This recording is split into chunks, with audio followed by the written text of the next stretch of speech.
Hey there, hi there, hey there, hi there, from Penticton, British Columbia. It's Gary Haupt. And just back from 10 days in New York City, the Big Apple. And I thought I would just take the opportunity to maybe drop a few hints or suggestions for you, things like that, things that maybe people that are thinking about going don't even consider. So many people, when they go to New York, they have a list of stuff to see and do. And I have to say, good for them if that's your modus operandi. You come away from New York being exhausted. I can't imagine having a list too. So if you're going to, or if you're thinking about going to New York and thinking about, well, how to handle all of that, I don't know. But here's sort of ours. First of all, you don't need to stay at a $300 hotel. You can do some shopping around Airbnb and Booking.com and other platforms, whichever ones you like. And you can find some, I mean, the last time we were there, we paid $55 a night. Now, it was at the base of an apartment building, and there were like 6 rooms, and there were 3 nicely equipped bathrooms, showers, and all of that sort of stuff. And it had a kitchenette and everything else. And it was clean. It was fabulous. And, it wasn't a view. You had the view if you went to the door and looked up. But so you don't need to spend the big bucks. What you really need to do is be close to a subway line. So there's one of the tricks. If you go to New York and you're going to be using the subways and the buses, and you're there for more than, say, 4 days, get a pass. Get a week MTA pass. It's not cheap using the subway and buses all day long, right? You're always paying the bucks. So if you have a pass, it doesn't take long before you're in the black. There is stuff to see, like Governor's Island, right off Manhattan. Nobody goes there. Nobody. There's a little ferry just off the just to the left of the Staten Island ferry. Governor's Island ferry costs you a couple of bucks. If you're a senior, it costs you half. Staten Island ferry, they're free.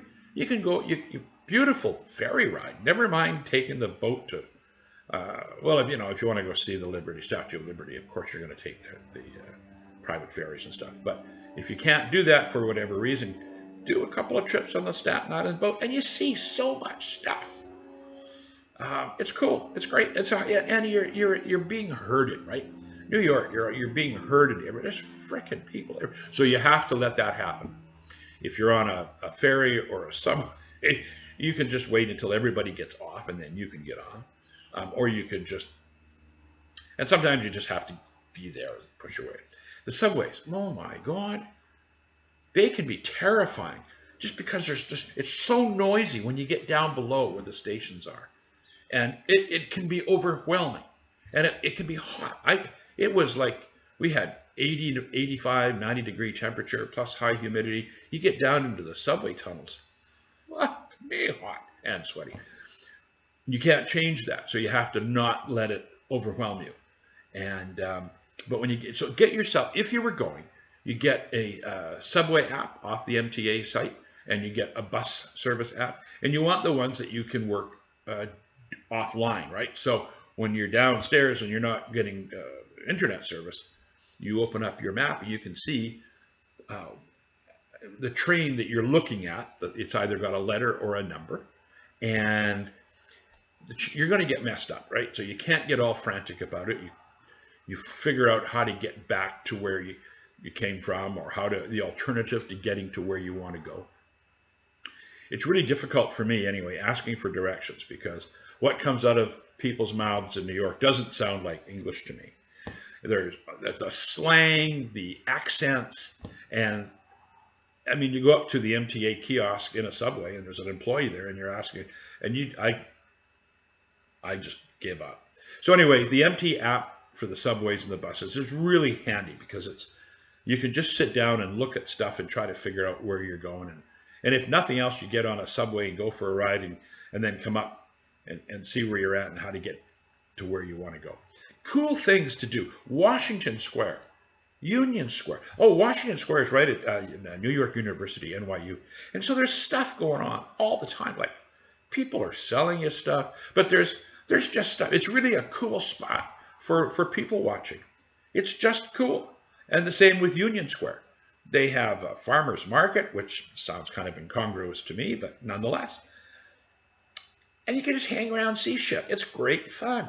New York is great fun if you can relax and just people watch and hang out and eat. My God, Little Italy for food. There's just no shortage of good restaurants. And Chinatown, same. And people have their favorites, right? But there's good dumpling, rice, and noodle shops all over the place.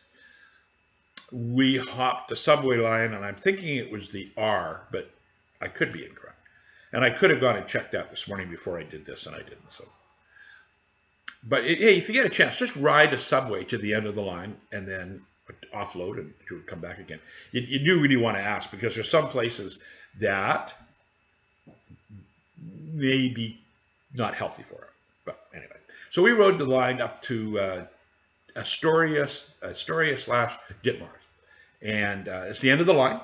It's actually the shuttle point if you're going to LaGuardia, but it's the Greek part of town. It's a strong Greek community, but great restaurants. My God. And so you can wander around up and down side streets looking at homes and stuff like that. And you can go and eat well. My goodness. We were at one place twice. It was what's called Taverna Kyglades.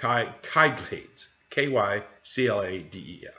And I'll tell you what, had my 67th birthday dinner there the other night.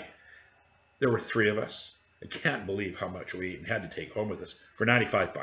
It was disgusting how much food we inhaled.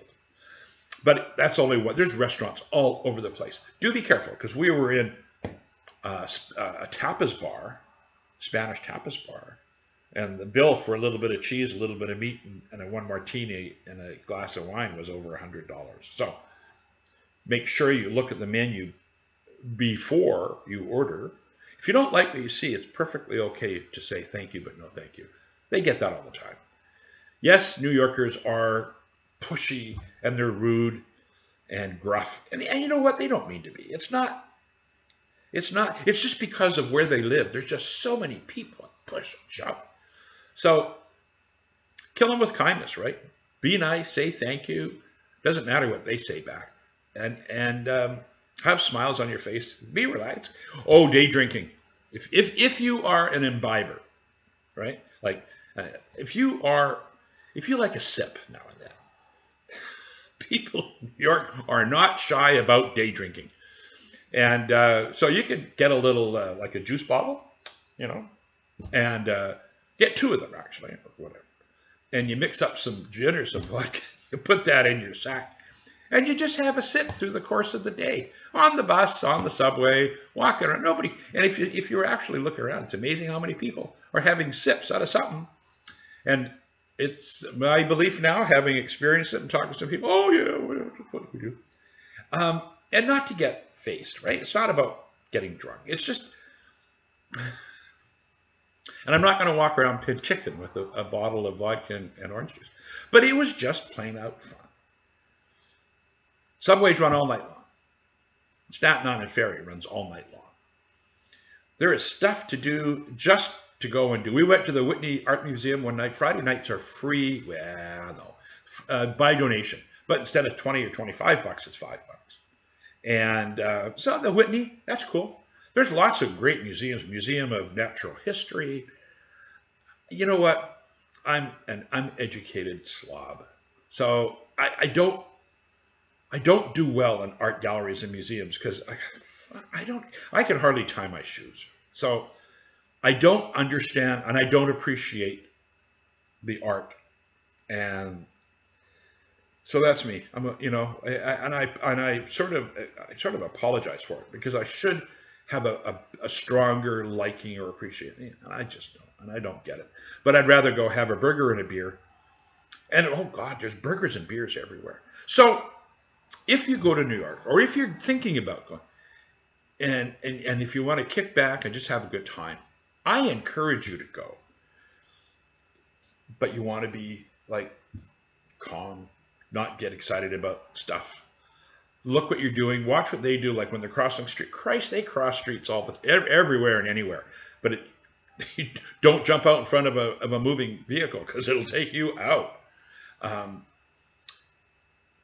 It's very laid back for the city of that size. So let's talk about that which happened 9/11. New Yorkers want no part of the vitriolic bullshit, the hatred that some people are spewing. They really, what they say is, we just want to move on. We have moved on. We are no longer in that mourning thing or that angry thing. And that doesn't mean that some people aren't. But they're not, by and large, New York people are not interested in reliving or in any way being involved in a discussion about immigrants. It's a sanctuary city, right? One of 13, I think. So, you know what? We had a great time.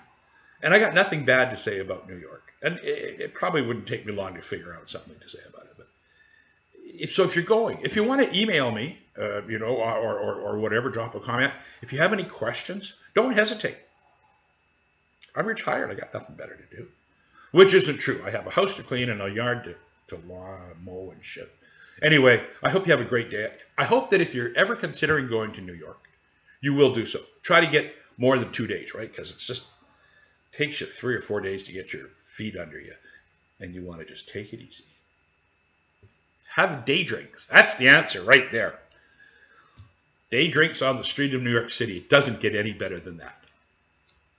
You have yourself a great time. Bye.